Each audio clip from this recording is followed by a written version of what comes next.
I think it's time to look at some photos, and let's do this together because I think it clarified for me a whole lot of stuff. I had some questions, some of you did too, about how did he get in the house and let the dog in but not notice his wife wasn't home. And I think we're confused about the layout of the home, but there's also some questions about the size of the truck bed and how could someone be in the boat and not have anybody see them.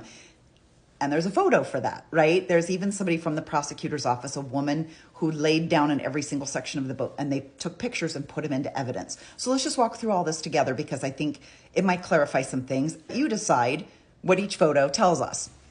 Okay, this is just a street view of 523 Covina where Scott and Lacey Peterson lived. And I would be actually taking this picture from across the street at like the Medina's house. So that was the house that was robbed. They live across the street. That would be the view. And then Karen Service, who's the neighbor who found the dog, she lives on that side right next door to them. Now, this is obviously taken at night, but this is really important because Scott and Lacey don't have a traditional layout. Their front door is not at the front of the house. So here's the driveway where they pull up, right? Here's Lacey's Range Rover. In front of those cars, there's a fence that they can go through to the backyard. But as you see right here, right next to her car, and you can see it below in this picture, there's a sidewalk that goes from here to this entry gate over here with a little sign on it. So when the neighbor says, I found the dog and I put him, I'm sorry, it's a boy, I put him back into this gate, I always wondered, why didn't she just go and ring the doorbell? Because that's what I would do, like go ring the doorbell and be like, hey lady, here's your dog. But you got to go through this gate to get to the front door. The quote unquote front door is actually around the side of the house. So you got to go through this gate to get there. So she thought she was like doing them a favor, just putting the dog in the gate. Now I've made myself really small so you can get the idea of this map, and you may want to pause and like blow up a little bit.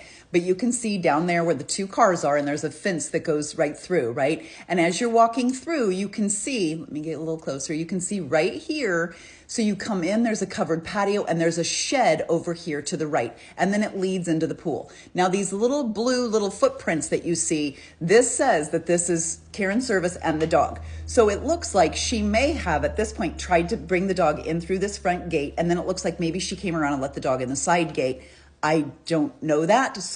But this looks like this is kind of a trail that somebody took here. Now she was doing them a favor because here's the front gate. And if you go through, you see the little sidewalk. You have to walk through the courtyard, and then here's the front door, right? So this is what's weird is this is all fence around the front, and the front door is kind of through this little courtyard. So it's kind of buried halfway back in this little wing right here.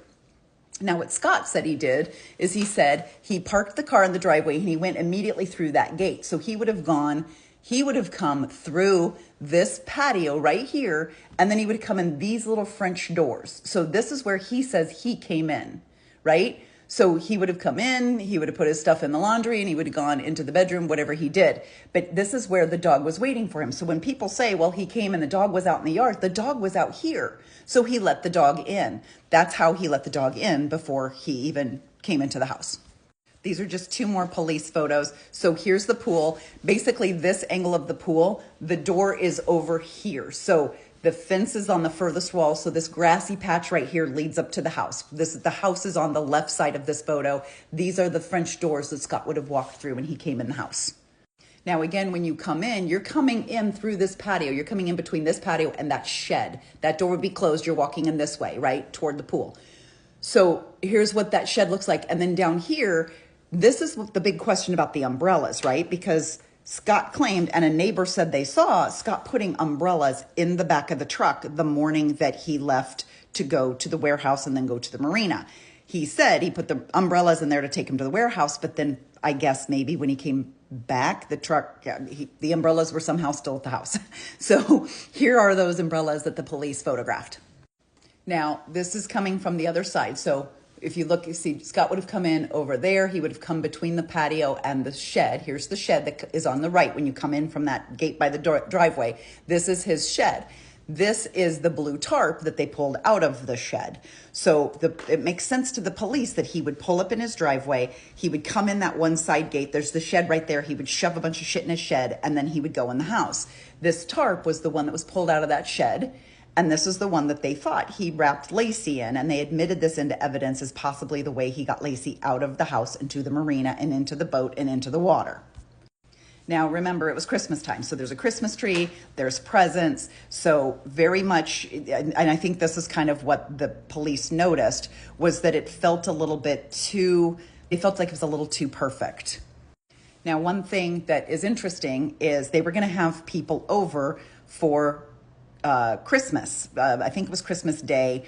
Lacey was preparing a French toast thing and they were going to have people over. But if you look, like the table, it's not exactly set, but she's got the candles, all the little candles out. She's got the poppers, the little holiday poppers laid out on the table. So she was getting ready to have people over. So this was another thing. It's like, if you're going to kill your wife, it's really inconvenient when all these people are coming to your house. But this is kind of what the police saw when they came in. It was kind of, everything was sort of set up.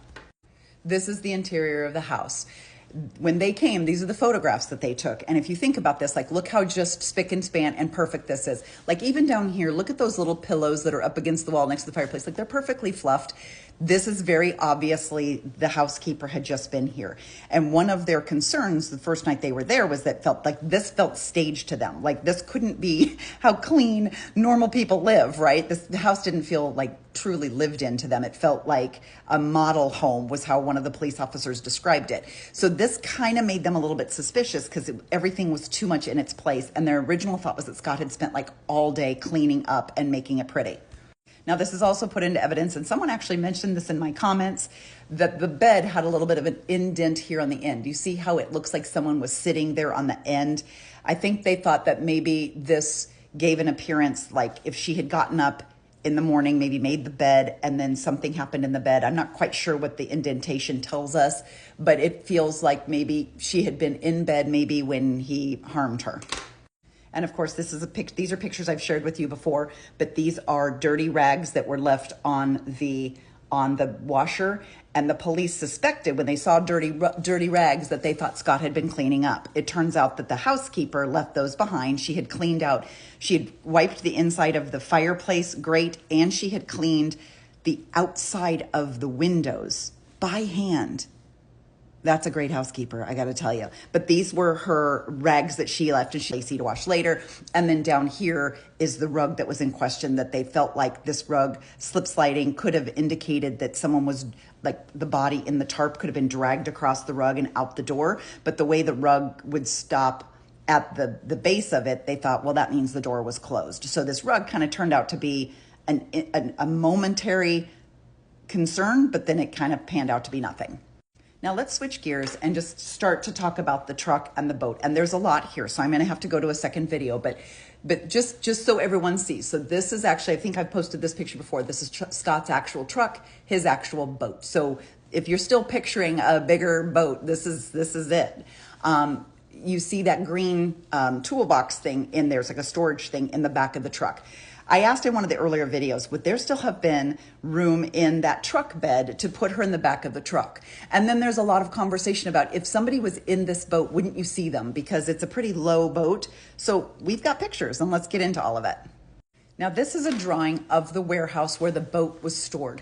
And I had said previously that the boat, you can see it's at the very front. Up in front of it's that garage door that goes up. So the boat is right here, and then this is a trailer. I think he used this as like to haul around fertilizer and stuff. So this is a work trailer. This was the boat on its trailer right here. You can see there's no room for the truck because all of this is like, here's the forklift, here's all the pallets of fertilizer, here's the bathroom that they said Lacey couldn't get to, and so she had to go borrow somebody else's bathroom the day she was at the warehouse.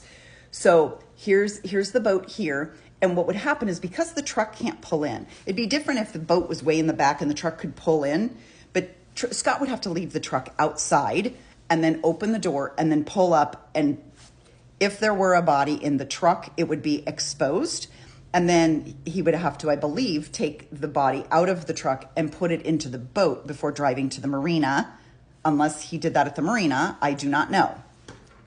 But come back because I've got a ton of truck and marina pictures that you might find interesting.